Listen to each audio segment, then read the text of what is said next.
Différents faits divers nous interpellent et nous incitent à la réflexion.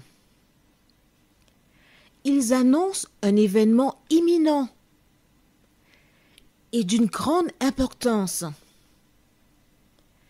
Mais comment l'analyser? En écoutant Jean-Claude qui, à la lumière de la Bible, t'accompagnera et te permettra d'être prête, d'être prêt pour le retour de Jésus. Note que les éditions spéciales sont disponibles sur YouTube. Quelle est la réponse 2? Le 2, c'est le chiffre.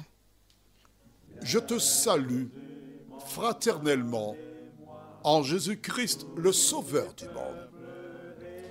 C'est Jean-Claude qui partage avec toi cette nouvelle série qui s'intitule « Découvrir la vérité ». Marco et Jean-Claude, les fidèles serviteurs de l'Éternel des armées, te saluent et te remercient pour le temps que tu consacres afin de nous accompagner dans l'étude de la parole de Dieu.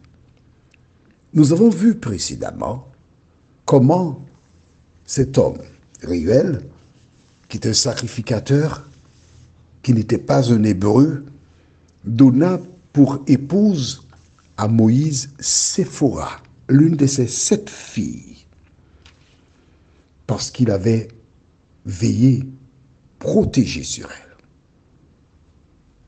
Les 7 qui avaient été emmener leur troupeau au puits. Aujourd'hui, nous verrons le buisson en feu. Juste avant, prions. Notre Seigneur et notre Dieu, grande est notre joie, notre bonheur de nous approcher du Saint-Livre et de découvrir les paroles qui nous permettent de nous approcher de toi. Saint-Esprit, merci de continuer de nous éclairer, nous conduire dans toute la vérité, et que nous puissions, au terme de ce moment, reconnaître la puissance de notre conducteur et de notre consolateur, nous t'en prions. Au nom de Jésus, pour ta gloire éternelle. Amen.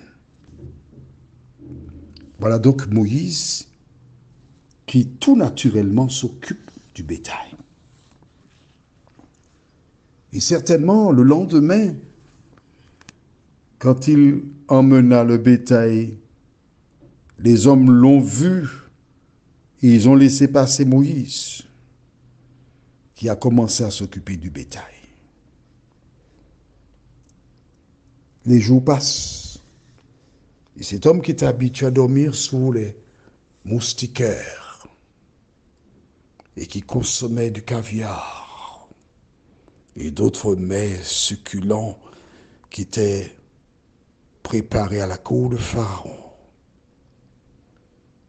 le jus pressé instantané d'orange, de poire, et tout ce qu'il aimait à sa disposition, là il devait se contenter d'une nourriture différente, dans des conditions différentes. Mais c'était le prix à payer pour son action. Je profite pour dire que lorsqu'une personne commet une action répréhensible, contraire aux règles de la société et même aux règles de l'Église, de la communauté religieuse, cette personne supporte les conséquences de ses actes. Elle supporte. Et le plus bel exemple que je voudrais partager avec toi, c'est lorsqu'une jeune fille est enceinte. Ce qui m'horripile, c'est d'entendre des femmes âgées lui tirer dessus. Des femmes âgées qui sont passées à travers les mailles, qui n'ont pas été enceintes, mais qui, comme ces jeunes filles, ont eu des moments particuliers. Et ces personnes oublient leur jeunesse. Et elles sont toujours prêtes à jeter la pierre à la petite malheureuse. Je profite pour te dire que je te raconte plutôt. Quand j'étais jeune, j'avais une voisine, des voisins. La fille est née un jour, je n'ai pas vu, je demande aux parents, mais ouais, elle est où? Oh, elle était malade, elle a été à l'hôpital, là, je ne sais pas, voir avec sa maman. La maman qui regarde le papa, qui dit, mais tu sais, mais on ne m'a pas dit, hein. Et quelques jours plus tard, je revois la fille et j'entends un bébé qui pleure. Surpris, je n'ai jamais vu enceinte, j'y étais. Et j'ai vu le bébé. Ah, j'ai joué avec le bébé. Sous le regard ébahi des parents. Et j'habitais, en fait, mes parents habitaient au 3e étage et eux, ils habitaient au rez-de-chaussée. Et l'enfant, quand elle a commencé à marcher, elle regardait vers le balcon pour voir. Elle savait où j'habitais, si elle me voyait. Et un jour, j'ai fait le malheur, je ne suis pas allé la voir.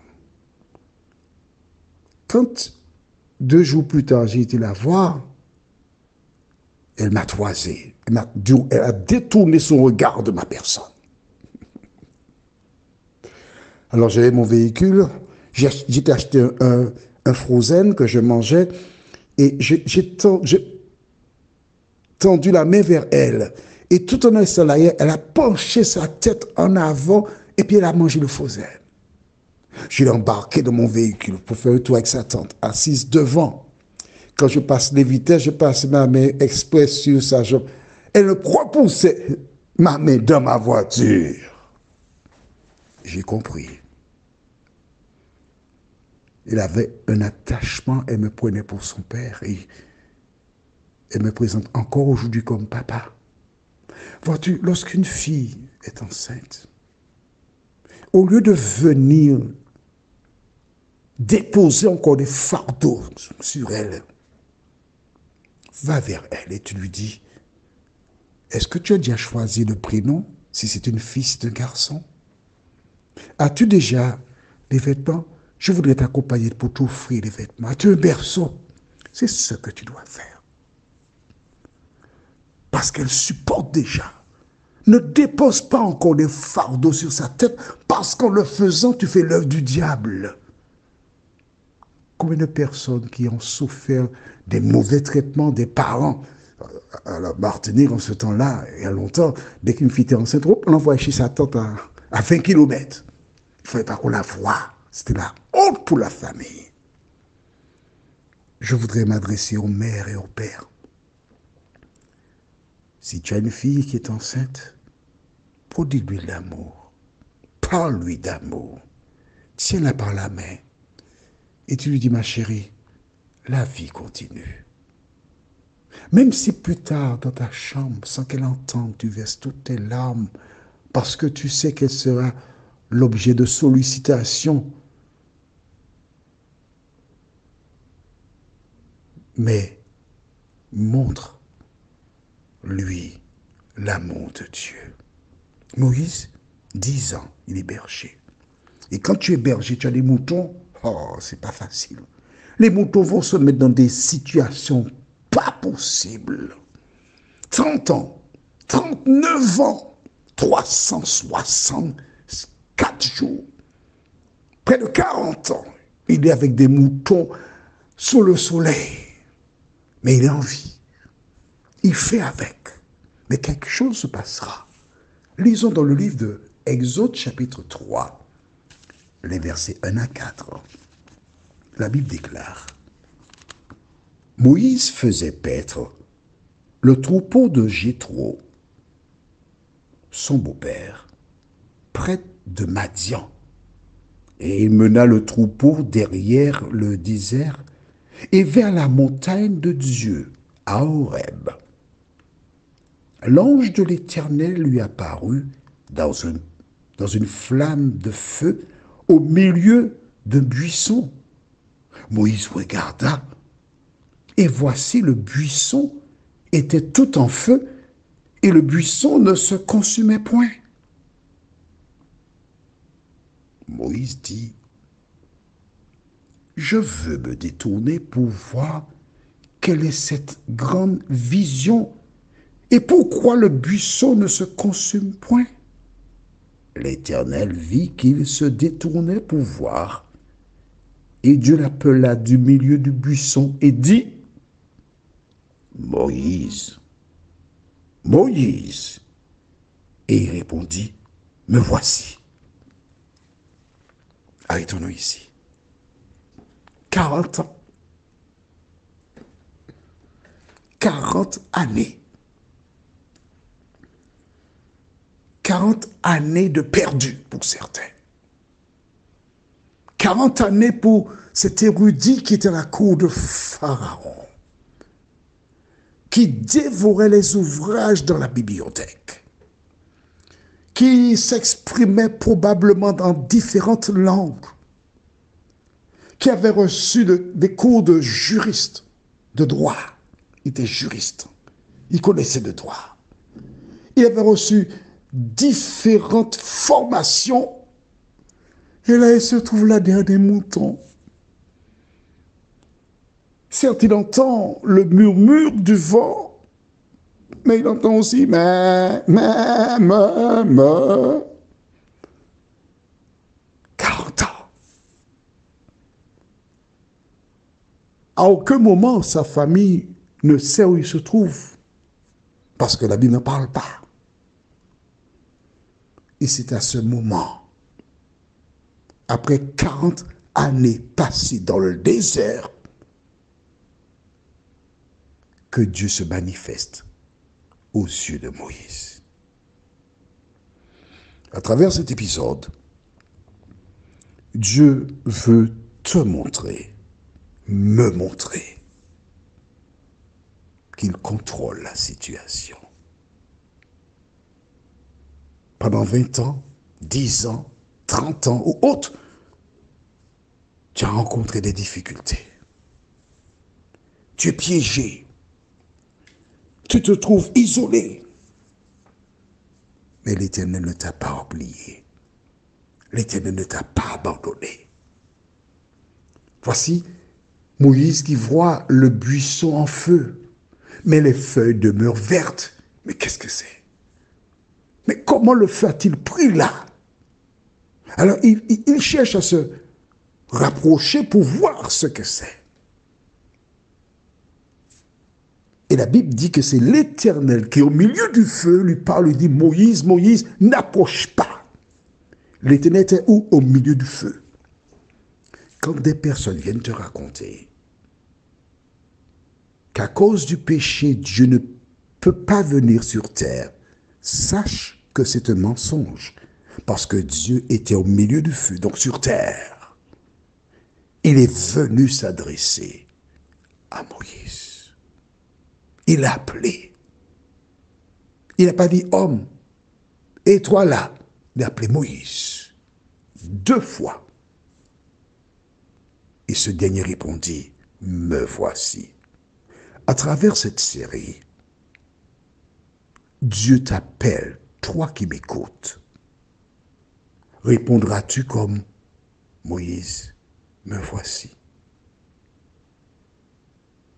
Depuis des années, tu passes par des moments difficiles. Tu es comme Moïse en exil, mais Dieu t'appelle aujourd'hui à tourner tes regards vers lui. Prions. notre Seigneur et notre Dieu, merci pour la parole. Alors que tout paraissait désespéré pour Moïse, tu es descendu pour l'appeler. Comme aujourd'hui, à travers cet audio, tu appelles celles et ceux qui sont fatigués et chargés, celles et ceux qui souffrent, qui ploient, parce qu'il y a une fin à toutes les épreuves de la vie. Seigneur, continue de nous bénir et de nous garder. Nous t'avons prié au nom de Jésus et pour ta gloire éternelle. Amen. À bientôt, si Dieu nous prête vie.